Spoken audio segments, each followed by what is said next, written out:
Up where we left off. Now we're going to be getting into a segment of Romans that is a very challenge for many interpreters to understand. Doesn't matter what kind of academic background they might have, but you can find commentators, scholars all over the board trying to deal with the latter part of chapter 8 and especially chapter 9. Now, chapters 9, 10, and 11 are a new section because Paul is basically addressing the question, what about the Jews? What about the Jews now? And he's going to deal with that in chapters 9, 10, and 11.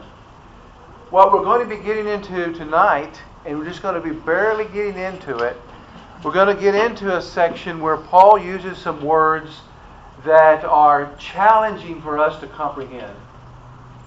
And when we get there to verses 29 and 30, you'll see what I mean.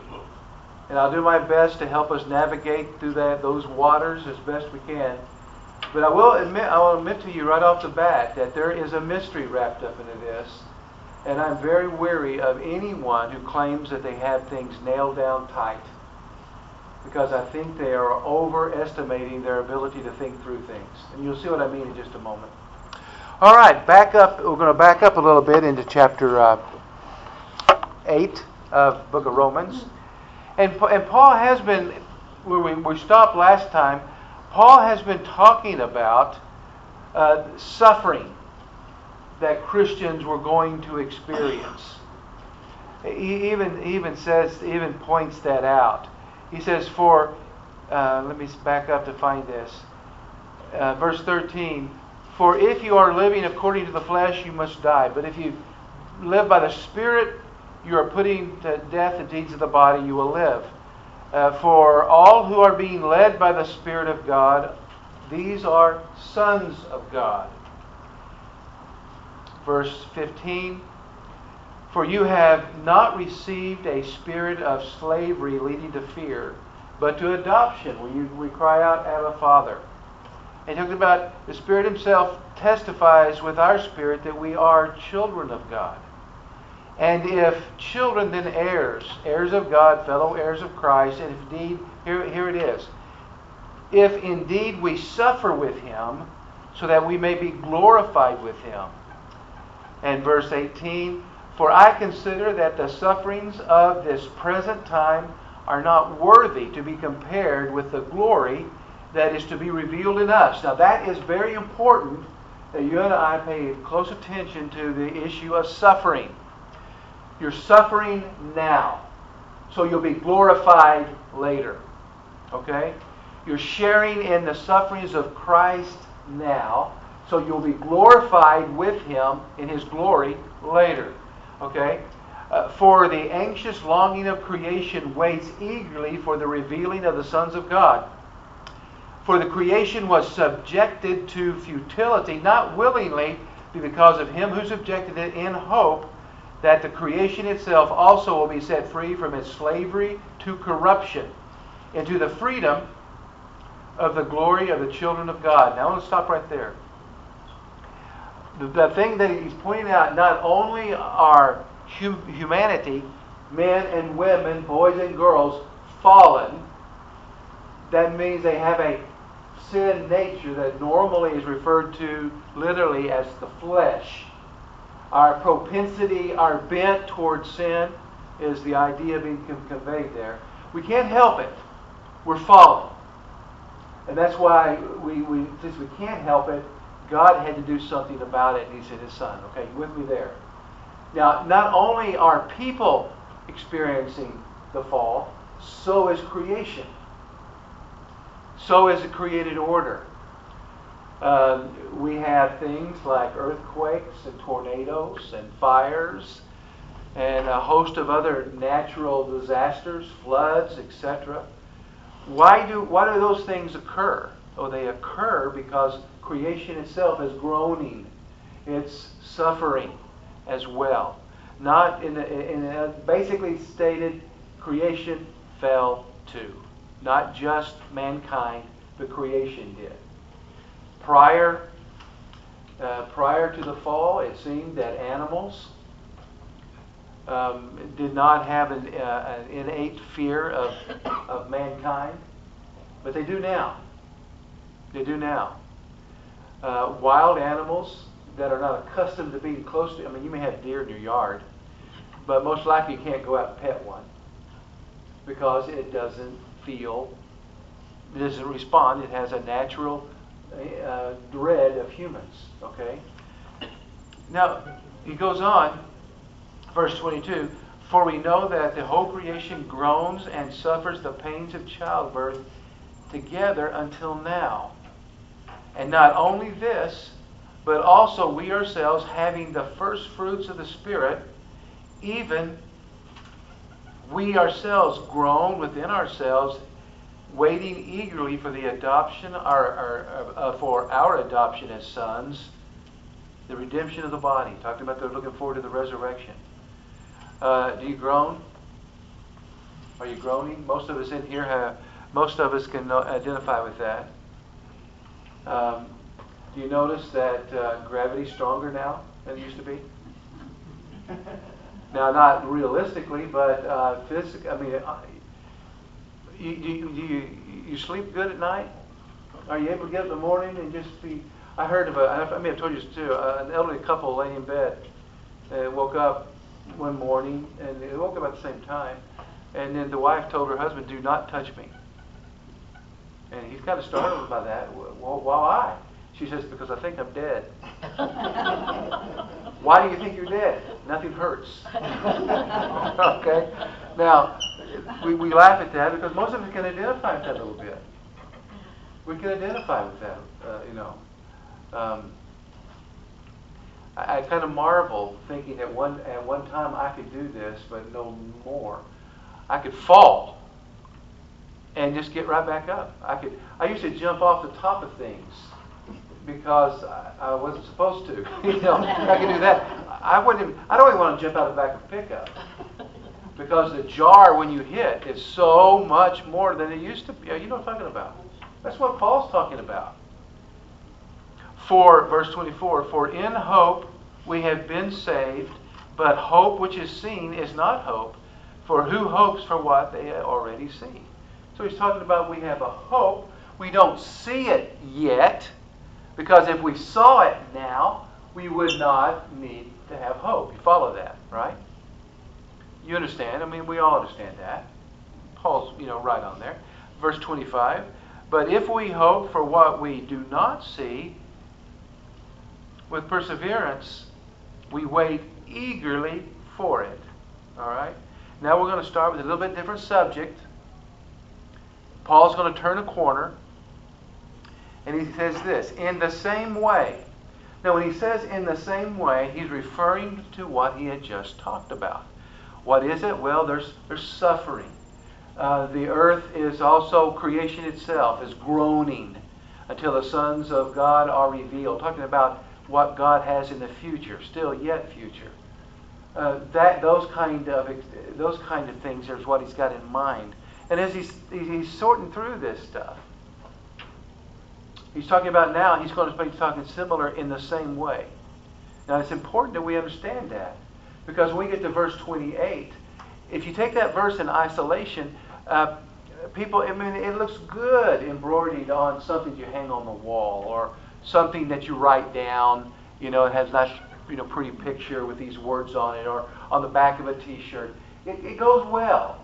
But the problem with all of that is you can lose sight of why Paul says what he does when he does. Okay? And I'll show you what I mean in just a moment. In the same way, the Spirit also helps in our weaknesses. Do you hear that? In our weaknesses. Well, how so, Paul? For we do not know how to pray as we should, but the Spirit Himself intercedes for us with groanings too deep for words. In other words, we have a prayer partner. And there are times that we don't even know what or how or even what we should be praying about. And we fumble and we stumble.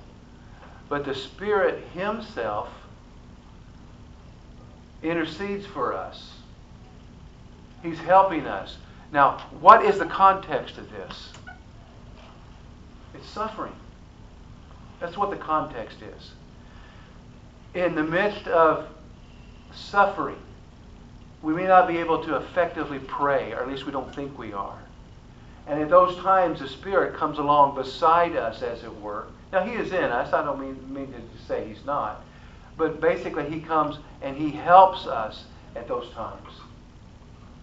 Paul is writing to people in Rome that are suffering and that are going to suffer even more.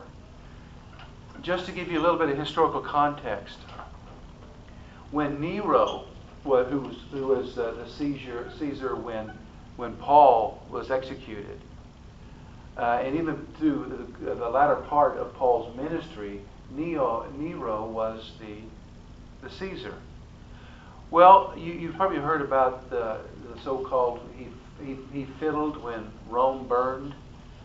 Well, it seems to be almost without question or fear of being contradicted that Nero had his sights set on a particular region of Rome where he wanted to build a new palace and everything that goes along with it. But the problem was there's a lot of people living there, so he had it set on fire, burned out, cleansed out, running those people out.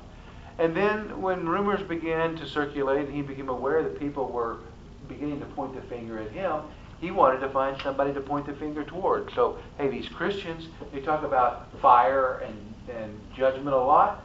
He started blaming Christians. Now, when you have imperial authority and power, you can get by with that kind of thing. So he began doing that, and the persecution against Christians began. During Nero's reign. And they did all kinds of things. Among those things, they would actually put Christians on poles, and maybe crosses too, and cover them with pitch, tar, and set them on fire, alive. And they were the pole lights, as it were. He did all kinds of things like that. Now it was short-lived because he was short-lived, but that kind of thing was taking place. And Paul is talking about suffering. Not merely and only that kind of suffering, but just suffering in general that the people were going to be experiencing. They were going to be deprived of food. They'd be deprived of some of the basic necessities of life. With that in mind, Paul is talking about suffering. And during those times, the Spirit Himself, when you don't know even how to pray, He is there helping in your weaknesses. You follow? Okay, let's go a bit further. And He who searches the hearts knows the mind of the Spirit, and what the mind of the Spirit is, because He intercedes for the saints according to the will of God. Not just simply interceding for the saints, but also according to the will of God. Which brings us to the verse that is really misunderstood because it is taken out of context. People will say things like this, that, good things are going to come. That God rewards people with good. I want you to notice what it does say. And we know that God causes all things to work together for good. He does not say that all things are good. Do you understand what I'm saying? Now, this can be easily misread and misunderstood, thinking that, okay, God's will for it, especially if you see some of these guys on television, hear them on the radio, you get their pleas in the mail, when they promise you, health, wealth, and all that goes along with it. And when you don't experience that, you wonder what's wrong with you.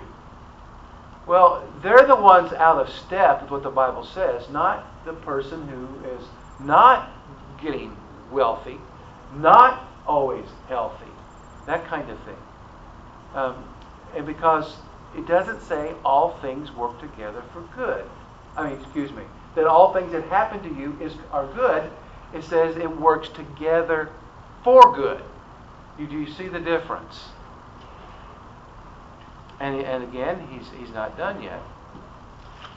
He goes on. Who is he talking about? To those who love God, to those who are called according to His purpose. Okay? if you want to just notice it, for example, when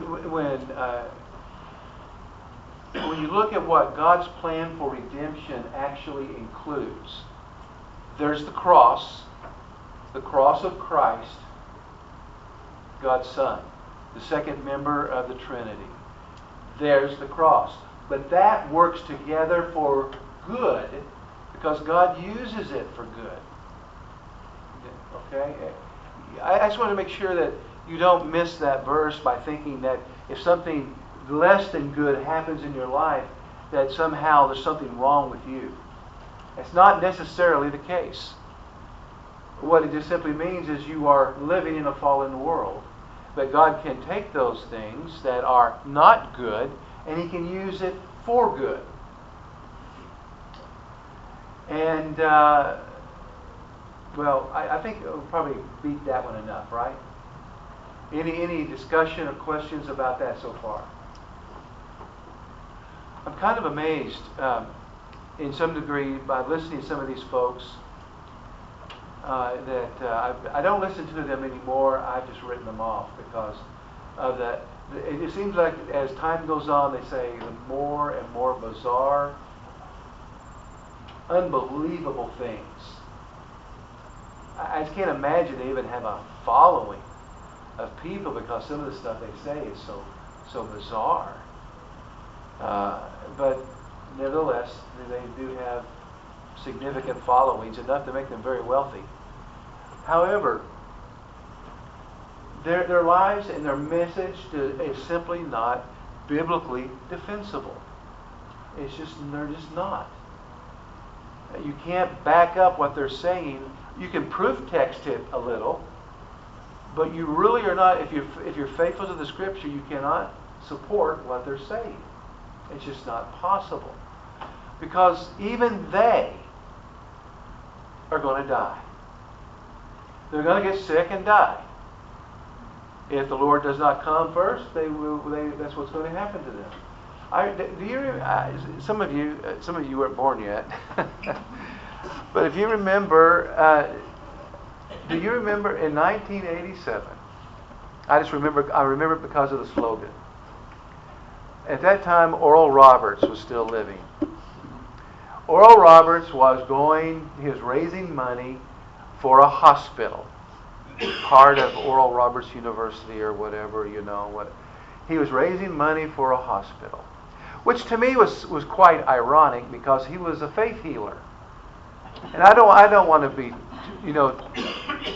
too sarcastic, but I did always wonder the way he would talk about, healing diseases and stuff. Why didn't he just go to the hospital and empty it out?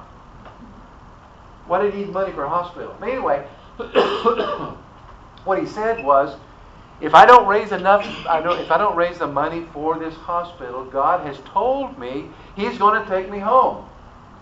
Which gave rise to some entrepreneur out there that began putting on T-shirts, "Send Oral to Heaven in 87." Okay? So they were selling T-shirts with that slogan, probably hats and everything else. I don't know. Well, somebody did. Enough money came in, so Oral didn't go to heaven in 87. But the bottom line in all that is, his theology, his belief system, his doctrines simply are not biblically supportable. That's what I'm contending at this point. Because Paul is not suggesting that everything that's going to happen in your life is good. He is suggesting that everything that happens in the believer's life, God can use for good. And at times, you're not even going to know how that's going to cash out. You don't even know how He's going to do it. But somehow, some way, God is able to do that. Okay. Now verses 29 and 30. We're going to get into some words that mean different things to different people, depending on who you're asking or who's defining them.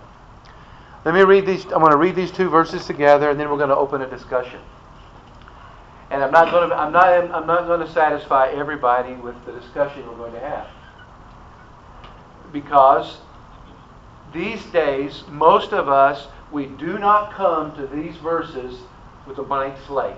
We've already got an idea of what we believe. And that's okay.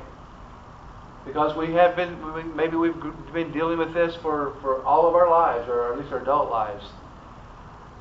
For those whom He foreknew, He also predestined to become conformed to the image of His Son, so that He may be the firstborn among many brothers. And these whom He predestined, He also called. And these whom He called, He also justified. And these whom He justified, He also glorified. Okay. So where we're getting into an area, and matter of fact, chapter 9 is the chapter that Augustine was heavily influenced, where he became convinced of a particular understanding of chapter 9, that John Calvin basically took to a great degree, what Augustine believed, and he somewhat systematized it, though he did not come up with the TULIP acronym. That came later.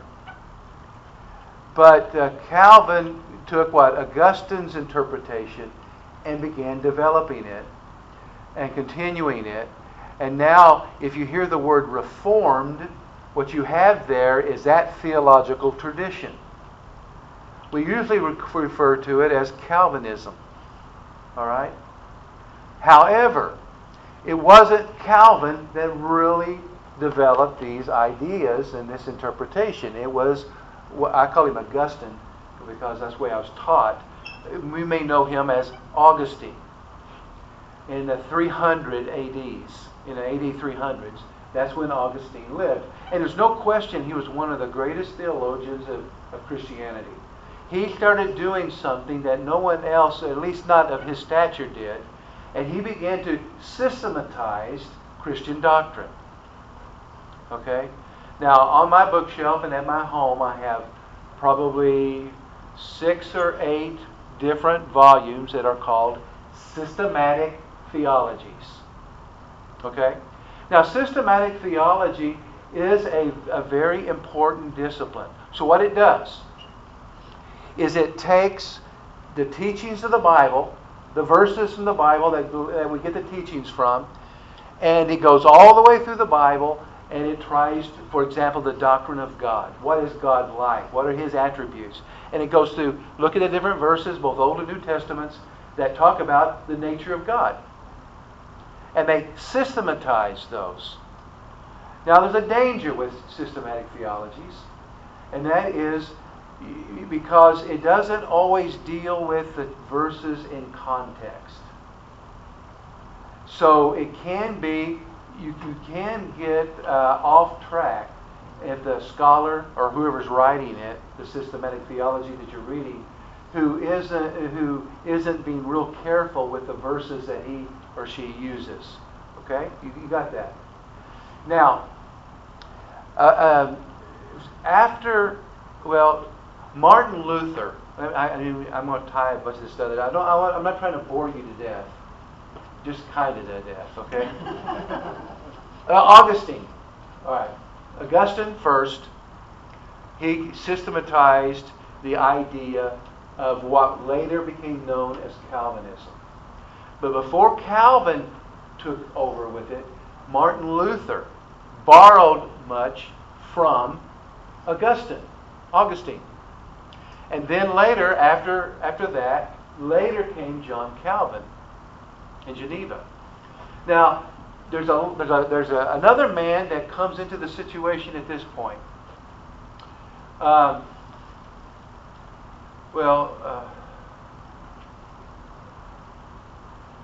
Anyway, a guy named Jacob Arminius.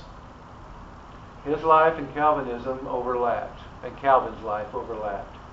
Now, he went to Geneva to the school that what Calvin was involved in, and he studied thoroughly the Calvinistic theological construct. He had a problem with it, though. So he began thinking about it from a little bit different angle. And today you may have all kinds of, you have Calvinists and Arminians.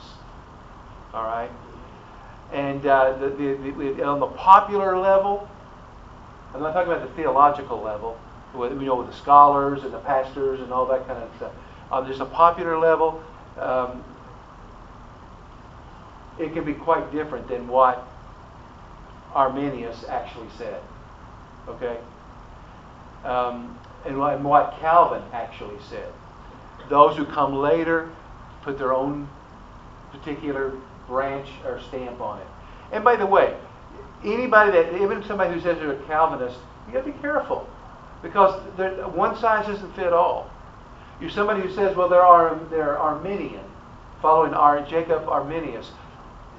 One size doesn't fit all. As a matter of fact, it's surprising that Arminius and Calvin agreed on several things. The two things that they did not agree upon, for sure, now Arminius believed in the total depravity of man. Okay, and that's one of Calvin's tenets, and Augustine's tenets, that we're dead in our sin. We can't do anything. We can't please God in any way. So Arminius also agreed with that. But matter of fact, I'll talk about resources later if you want, or if you permit me to do that. So you have that kind of battle going on, and now so you have Calvinism, you have Arminianism, and I know you don't necessarily know what all that means yet, and that's okay. I'm not going to go too far in it, but there are those that say, well, I'm neither nor. I'm not an Arminian and I'm not a Calvinist. That's been a historic Baptist position. That no, I'm not either one. In other words, what Calvin got right, okay. And what Arminius got right, okay. I'm not going to be locked in either way. Now, here's where I want you to follow with me. And we'll look more come back to the words that are used there. But I want you to think, I drew a very pitiful looking tree on the board. So if you weren't sure what that is, it's supposed to be a tree. Okay? Now I'm going to give it a name. I'm going to call it a theological construct, or a systematic theology. All of you have one of these. Now you it may look like grass, unrelated things, there that you hold to. So it might look like grass, or it may look like a stump. But generally speaking, whether you're talking about Calvin, or you're talking about Arminius, or a host of others down through the ages, you have something here. We have intuitively a desire to organize our beliefs. We want to organize those. The way we organize that, we may call it a systematic theology. We might call it a theological construct. And then it may sound kind of like heady words that you're just thinking about something else. Okay. So what we do, and this is important. A lot of people, what they do is they have a theological construct. They've picked it up along the way. They've duplicated what their pastor believes, and they develop, they systematize, or have this theological construct of what they believe. So, when they come to a verse like this, they are looking for a place to hang it. They want to think, okay, these verses right here, verses 29 and 30 of Romans 8, well, that's an important one, so I'm going to put it right here. And then chapter 9, I'm going to put it also on my tree, my theological construct. And what I'm doing all through this, so when I read the Bible, I'm going to try to place what I believe the verse is saying somewhere on my tree. So it's somehow organized. Okay? Now here's what often happens. I knew a fellow from years ago that his name was Paul. Paul would come in with these questions, And I'd contact one of my professors and ask him wrong on this. And I just ask, because I look for people who had much more expertise, and because Paul would come up with these Greek grammar questions that were simply beyond I had to look them up, and then I wondered, well, his interpretation. For example, I'll never forget this one. It's in Galatians chapter 2. I read it. I think I read it Sunday morning, actually.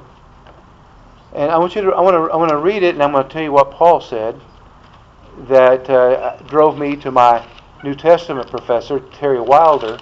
I just asked him, and this is it. This is it. Chapter 2, verse 20. I have been crucified with Christ, and it's no longer I who live, but Christ lives in me. And the life which I now live in the flesh, I live by faith in the Son of God, who loved me and gave himself up for me. Now, that's the way it's normally rendered in most every English translation. Paul, who had a mentor that was pretty much, he didn't know a lot of Greek, I'll say that. And Paul says, no, that's the wrong translation. He says, where he talks about, but Christ lives in me, and the life which I now live, I live in the flesh, not by faith, but by the faith of the Son of God. And what Paul was telling me was that he believed that it is not his faith that does any good. It is Jesus' faith that does good. So Paul could be immoral. And he was at times. He went through periods where he was very immoral. And then at times he would kind of get away from that and try to straighten up and whatnot. But what Paul was doing was he already had that frame. He already had his tree. And that verse, it was important to him that that verse fit on his tree. So he made it fit. The problem that I instructed Paul, I didn't save the letter. I wrote a very extensive letter to him trying to get beyond all of that. It's basically, Paul, what you're doing is you've got your tree, your theological construct, and then you're forcing everything to fit on it. He said, I have a problem with that, Paul. I think I ought to take what the Bible says, and if it doesn't fit on my tree, I adjust my tree. I don't adjust the verse to fit my tree. I adjust the tree to fit my verse. You see the difference? Now, I really do think that maybe that is the proper way of approaching it. And if it doesn't fit your tree, there's something wrong with your tree. Okay. I'm going to get to some of this in a moment. Okay, I'm going to look at words, but I'm not going to go that deep into it at this point. Just kind of cursory. All right, verse 29, the first word that I want you to be aware of as a key word is for those whom he, and here it is, foreknew. What does that mean? Well, the word there can mean several different things, depending on its usage. At its basic level, it means to know ahead of time. You know it before. All right? So we can also say it means more than that, but basically, at its fundamental, it is the word. It is the word gnosko with a few letters on, make a compound word out of it with a prefix on it. And it means to know before. Literally, to know before. That's the first word. Second word, predestined or foreordained. Means the same thing. But what has he predestined? First, those that he foreknew. Again, how do you catch that out? Followed by predestined. But now be careful not to go further than the Scripture says here. Predestined means to before, destined something. Predestined. The choice is made before. But what is the choice? Is it an individual? Did God say, I predestined you? Not here. Why? Because we know. He also predestined to become conformed to the image of His Son. What has been predestined? What has been predetermined by God? That we become or develop in us the image of His Son. That's what's predestined. That's what's foreknown. Not foreknown, but that's what has been, preordained, as it was. Is simply that we become like His Son. Okay? Now, and the reason for that, why is that important to God? Why is that a part of God's plan? Well, He says it so that He would be the firstborn among many brothers. That's what it means. That's why. So this is not a good passage to build the tulip on. It's just not. Because there's more going on there than simply that what Augustine would have said, or Calvin would have said, or Luther would have said, or a host of others down through the ages. He's talking about more than simply that. And then he goes on, and whom He predestined, He called. Now this is interesting. All of these verbs are in what's called the aorist tense. We call it in English the past tense. Okay?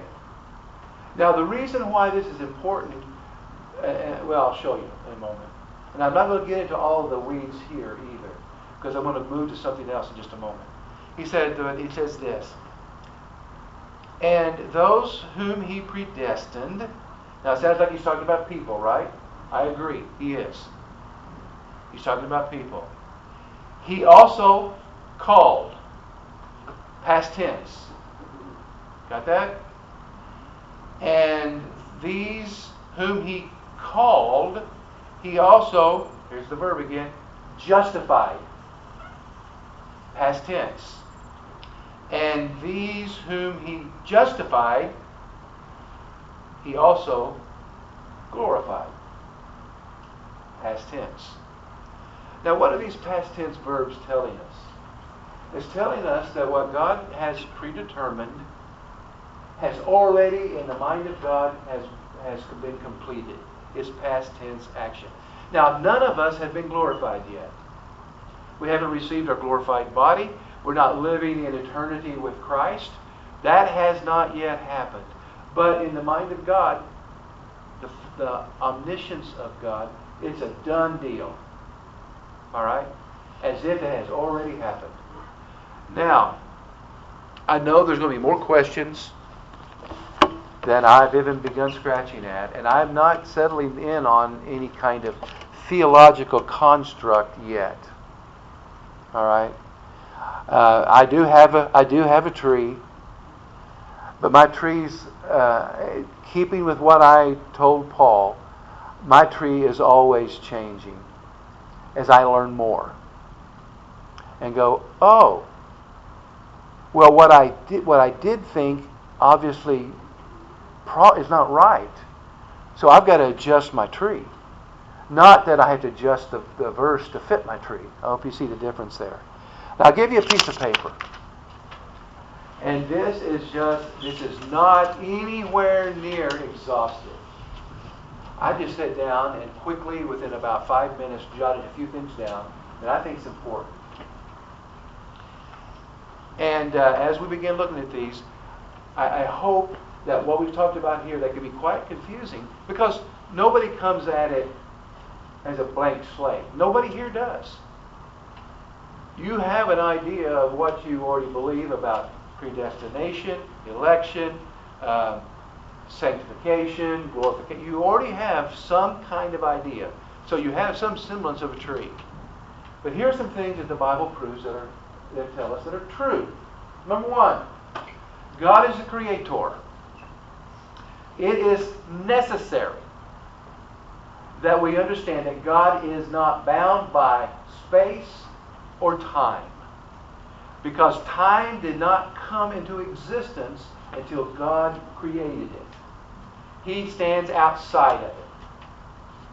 That's why I can use, this is more like a philosophical position, but God can see the past, present, and future simultaneously, because He is not bound by time.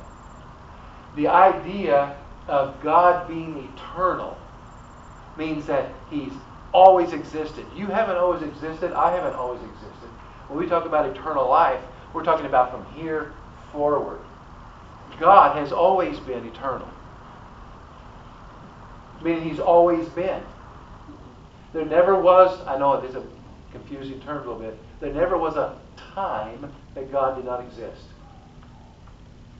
That's true. I don't think any of us have squabbled over that, right? Secondly, God wills that all come to the knowledge of the truth. Okay? All right. Is that true? Well, I've told you it's true. But I will prove that it's true. It is in 1 Timothy.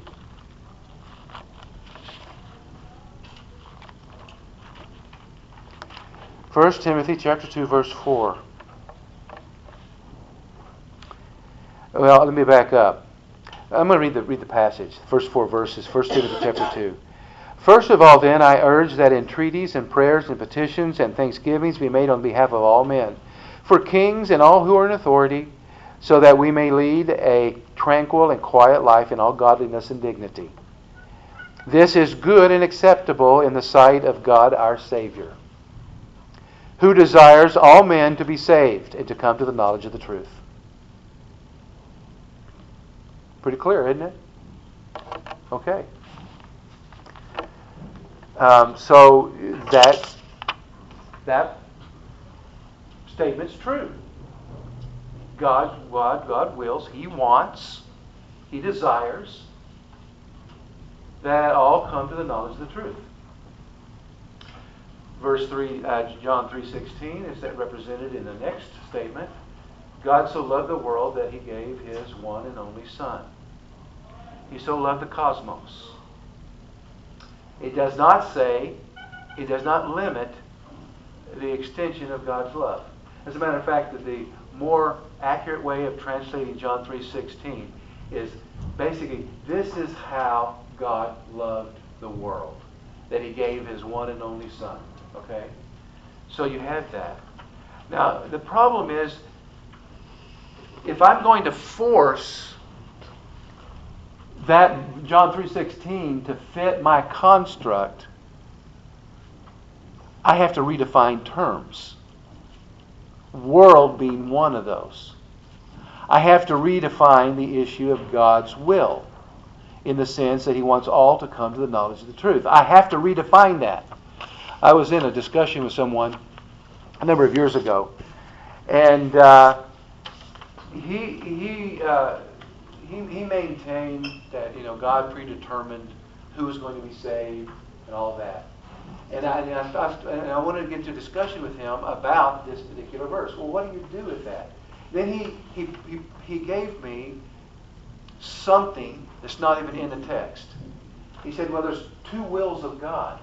There's God's determined will, and then there's also His secret will. And I wrote back, I said, wait a minute. We're doing this corresponding back and forth by email. There's nothing there about a second will. Where are you getting that? Well, I know where you got it. Augustine, that's where he got it. Augustine, early in his life, you got the early Augustine and the later Augustine. Augustine earlier, he believed that there was this love of God, this desire of God that all would come, or could come, if as the Spirit would quicken them. And then later Augustine changed his mind, and he came with a very strict determinism. Calvin picked up on this as well as Luther did, because they were borrowing the ideas basically from Augustine or Augustine. And when you talk about determinism, you end up with something that I just simply cannot. I just simply can't go there. Because because what you end up with, this is what Augustine ended up with apparently, as others. Now there are people that would call themselves Calvinists that will reject what I'm getting ready to say, but it's hard to get away from it. What is it? It is God. It was God's will that Adam and Eve sinned. You can't get away from it. Now there will be some that won't go that far, but that's where Augustine went. That's where Calvin went. That's where Luther went. Because this strict determinism, you end up with God. It's God's will, His secret will, that these things occur. And it got mind-blowing to me. But that's where Augustine eventually in the end of his life apparently ended up. I don't think so.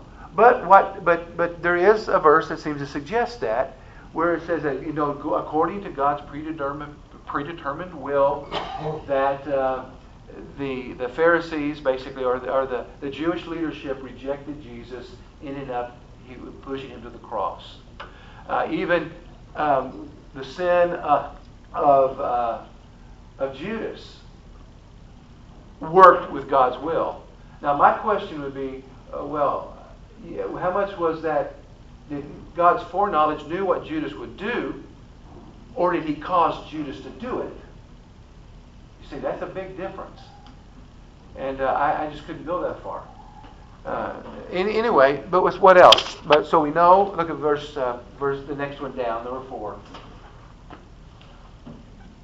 God knows all things, the end from the beginning. This goes to the issue of God's omniscience. Okay? Now, someone like Steve Lawson would argue, and because he did argue, I listened to him, and I almost like King Agrippa. He almost persuaded when Steve Lawson was giving his diatribe on this particular thing. What he was saying basically was that God foreknew those that were going to be saved. And those who were going to be saved, He had already determined that they would be saved, etc. Now, let me back up for a moment. When I say that God is omniscient, or He's all-knowing, my understanding of that term is God does know everything that's knowable. He knows exactly what you will do in every conceivable situation. Now that's not Calvinism, that's not Arminianism, that's called Molinism. We throw another one out there to confuse you even more. That God knows every conceivable. He knows if you're going to choose a Chevy or a Ford when you go to the car lot. He knows. There's a difference between God's knowledge of that and God's predetermining that. Okay? But I'm saying that God being omniscient, He knows everything. And if I could really mess with your mind a little bit, if you want to be messed with a little. Let me just kind of point this out. Because God is omniscient, it is possible. I'm not saying it is. I didn't say God did it this way, but I'm saying it is possible that everyone that would receive Christ as Savior, everyone who would believe, God will put them in a place where they will hear the gospel. Okay? And He's told Christians to go to places so people can hear the gospel. You see what I'm saying? Now, I don't know if God did that or not. But He could have if He so chose, because He is not only all-powerful, but He's also all-knowing. God knows exactly what you're going to do. But knowing it and causing it are two different things. And that's where the determinism of Augustine, I just can't do that. I think God's knowledge, but Augustine, to be fair, or try to be fair, he just saw, he's using the same kind of reasoning, but since God knows, God determines. And he kind of, in some senses, kind of come to the same conclusion. I just don't see it that way. I don't see, well, I don't want to go there because that confuses everything more. Let's go on. Jesus was crucified from the foundation of the world. Paul tells us that Jesus was crucified from the foundation of the world. Before the world was even created, the crucifixion was already planned by God. Because he knew what was going to take place. Because he's all-knowing. Okay? And then, this is from Ezekiel. God does not take pleasure in the death of the wicked. So, here is the dilemma. If we have a really strict or a very developed theological construct or systematic theology that we're holding to, we're going to come to some conclusions sometimes that we may need to reevaluate. Because we're making things... What I've tried to do with just these 5 things here, was a 5 or 6, 1, 2, 3, 4, 5, 6, was simply to show you, hey, we've got 2 sides of the coin here. We have 2 sides. We have one, God, like in this passage here, God foreknew, and those he foreknew, he predestined to be conformed to the image of his Son. We got that. But we also have, God is not willing that any should perish, but all should come to the knowledge of the truth. You have both. The interesting thing to me, one interesting thing to me, is it doesn't bug Paul at all to say both of those things. So he's the one that wrote both of those. It bugs us because we think we've got to be on one side or the other. To Paul, he's not bothered by it at all. He says it here in Ephesians chapter 1. He also, which is also a very important chapter, where he talks about predestined to be conformed to the image of his Son, etc. You have that there, and then from the same person, you have these words penned, about that God is not willing that he should perish, but all should come to the knowledge of the truth. You have him; he can live with that tension. I was going to bring something in, a rope, to kind of help you visualize this. Do y'all have imaginations that they still work? Does your imagination work? What do you think about I have a rope here? And I'm pulling both of those. I'm pulling like this. But I don't move it. There's a tension there. And that tension is holding me in place. And basically what Paul is saying, he's comfortable with that tension. I hope you are. I hope you are, because if you're not, you might be swayed one way with a good argument, or the other way with a good argument, and what you end up with is a construct that you cannot break away from. Instead of the verses fitting there, you're forcing them to fit there, as my friend Paul did, and he could not do otherwise. He already had what he believed to be true, and he forced verses to support it. Whether they did or not didn't matter. And to him, he had to do that. Or he would ignore them altogether. And we will do that. Well, that doesn't agree with my theology, so I'll ignore that verse. Well, I don't know. And I didn't even talk about God's sovereignty, which is also a very important subject too. I'm going to draw something that's going to be pretty pitiful. I'll tell you in advance. But I want you to think about a railroad, just the railroad track. Normally, they do a very good job of keeping those pretty straight. All right, you have 2 tracks. 2 tracks. All right, you have 2 of those tracks, and you're standing. And if you're standing right here, I know you're not looking up, but if you're looking in the distance, what happens to those tracks as they go and go and go, and it appears that they touch. Right? As you're looking at them, you see them, they're going like this, and eventually it looks like they touch. Well, one is God's sovereignty, and the other is human free will. I mean, we may not ever be able to fully explain both of those. What does it mean for God to be sovereign? He is over all. He's in control. What does that mean? But also you have human free will, the ability that we have to choose. You want a Chevy, or do you want a Dodge? You can. I don't think God's really concerned about that. So you have freedom. Both of these. Here's the tension. Both of these are true. How are they fully true? I don't know. I wish I could explain that. I can't. How is God totally in control, and yet He gives us freedom? But He does. Maybe this will be comforting to you, because He's God. How about that? He has an exhaustive knowledge of everything. Guess what? I do not. Nor do you. Nor do we.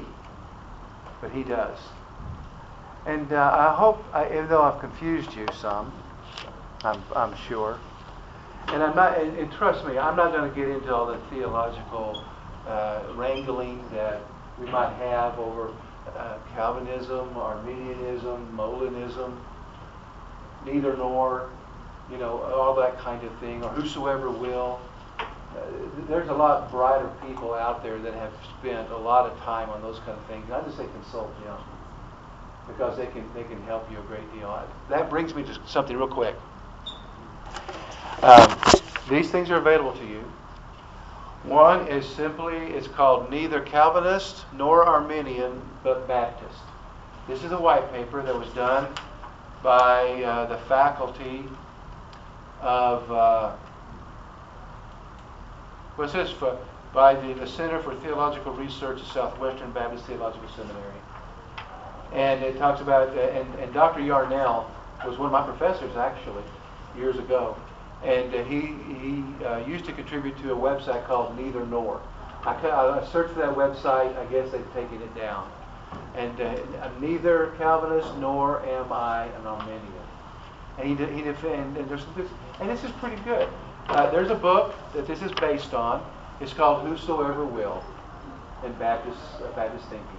That's one. This is something. It is a lecture that is given by Dr. Bruce Ware. He's a